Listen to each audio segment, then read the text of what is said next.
हम खड़े हैं ऋषिकेश के परमार्थ गंगा घाट पे। आप देख सकते हैं परमार्थ आश्रम का यहाँ पे बोर्ड भी लगा है ये, और इस तरफ ये परमार्थ आश्रम वही है जो बहुत ही प्रसिद्ध है और जहाँ अक्सर बड़े बड़े देशों के जो राष्ट्राध्यक्ष हैं और देश के जो बड़े बड़े व्यक्तित्व हैं यहाँ आते हैं, माँ गंगा का दर्शन करते हैं और इस हवन कुंड में हवन भी करते हैं पर्यावरण और वातावरण की शुद्धता और सुरक्षा के लिए। आप देख सकते हैं परमार्थ निकेतन का बोर्ड लगा हुआ है। ये परमार्थ आश्रम है और कितना साफ सुथरा ये आश्रम है, वो आप पहले से ही सबको पता है कि यहाँ पे सफाई का कितना ध्यान रखा जाता है। आप देखें मेरे सामने शिव जी की ये मूर्ति बनी हुई है और ये गंगा के लिए जो इस परमार्थ आश्रम के परमाध्यक्ष है स्वामी चिदानंद मुनि, जिनका ये संदेश है पूरे देश को कि गंगा राष्ट्रीय धरोहर है, गंगा माँ है, आओ मिलकर प्रण करें, गंगा माँ की रक्षा करें। लेकिन देश में तमाम गंगा प्राधिकरण का गठन हुआ और हजारों करोड़ रुपए गंगा की शुद्धता और सफाई के लिए सरकार ने खर्च किए, लेकिन परिणाम उस तरह के नहीं मिले जिस तरह के परिणाम सरकार ने अपेक्षा की थी। लेकिन इन 28 दिनों के लॉकडाउन ने, कोरोना जैसी महामारी से जंग लड़ने के लिए जो लॉकडाउन घोषित हुआ देश में, आज उसने उन तमाम जो गंगा अथॉरिटी और इस तरह के जो सफाई के लिए तमाम सरकारों के प्रयास थे, उन प्रयासों से बढ़ करके जो परिणाम है वो सिर्फ इन 28 दिनों में आया है और ये गंगा पूरी तरह से स्वच्छ हो गई। आप देख सकते हैं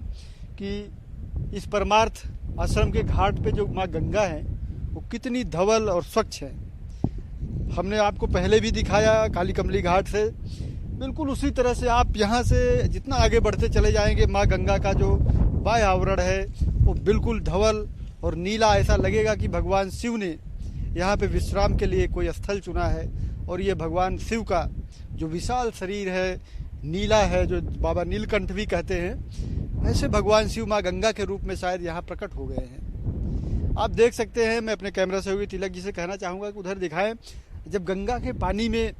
सूर्य की किरणें पड़ती हैं तो ऐसा लगता है कि पानी नहीं सोना बह रहा हो, सोना तैर रहा हो। पूरी जो गंगा माँ का आभा मंडल है उस स्वर्णिम जैसा दिखाई देता है। और किस तरह से ये पानी कितना स्वच्छ है वो आप जब हमारे कैमरा सहयोगी इस जल को दिखाएंगे तो बिल्कुल क्रिस्टल क्लियर, एक तरह से बिल्कुल अंदर का एक एक पत्थर गिना जा सकता है। आज इतनी शुद्धता इन 28 दिनों में इस नदी ने हासिल किया है और ये सिर्फ और सिर्फ उस टोटल लॉकडाउन का परिणाम है जिसके चलते सारे उद्योग धंधे और जो फैक्ट्रियां थी जिनके सीवर इस गंगा में गिरते थे, उन होटल और धर्मशालाओं के सीवर जो गंगा में गिरते थे, इनके जल को अपवित्र करते थे, उसको गंदा करते थे, आज वो सब लगभग 1 महीने से गंगा तक नहीं पहुंच रहे हैं, जिसके चलते माँ गंगा को नया जीवन मिला है। और एक तरह से गंगा जो जीवनदायिनी मोक्षदायिनी कही गई है, जिनका हमारे तमाम भारतीय साहित्यों में बहुत ही पवित्रता के साथ और बहुत ही वंदनीय एक माँ के समान जो है मानते हुए वर्णन किया गया है। आज जो गंगा अपने उस स्वरूप में दिखाई देती हैं, पौराणिक स्वरूप में दिखाई देती हैं, जो एक भारतीय व्यक्ति की कही जाती है कि हिंदू धर्म में जो व्यक्ति वृद्ध हो जाता है, जब उसका प्राणांत होना होता है तो उसकी अंतिम इच्छा होती है कि जब वो मरे, जब उसका प्राणांत हो तो उसके मुंह में गंगा माँ के बूंदे हों। तो आज ये जो बूंदे हैं ये अमृत की बूंदे बन चुकी हैं और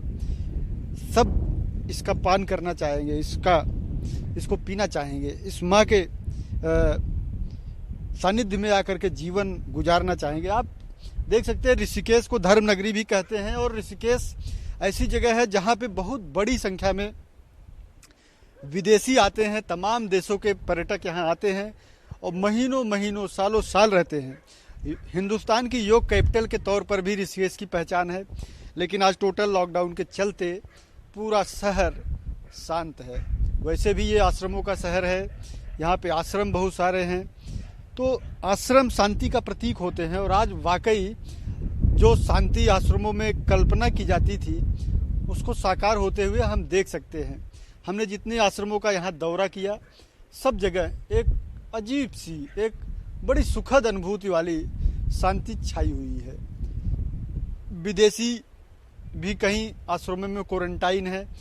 और जो लोग ऐसे हैं जो लॉकडाउन के दायरे में आते हैं वो अपने अपने घरों में हैं। सन्यासी हैं तो वो भी आश्रमों में है, उन्हें भी बाहर निकलने की अनुमति नहीं है, जिसके चलते पूरे जो प्रकृति है वो प्राकृतिक जो नज़ारा है वो बड़ा ही अच्छा दिखाई देता है और बिल्कुल नेचर के करीब आने का एहसास देता है। हम आज जब इस गंगा घाट पे खड़े हैं तो ऐसा लग रहा है हम माँ गंगा के छत्र छाया में खड़े हैं, हम माँ गंगा के सानिध्य में खड़े हैं और माँ गंगा की गोद में खड़े हैं। तो आपने देखा कि किस तरह से टोटल लॉकडाउन का जो एक स्याह पक्ष है उसको अगर हम छोड़ दें तो इसका एक सकारात्मक पक्ष, एक धवल पक्ष ये है कि आज उस टोटल लॉकडाउन ने हमारी इस नदी को एक नया जीवन दिया है। और ये नदी माँ गंगा जीवन दायिनी कही जाती, मोक्ष दायिनी कही जाती है, तो पूरे देश को जीवन देगी। और ऐसा ही नज़ारा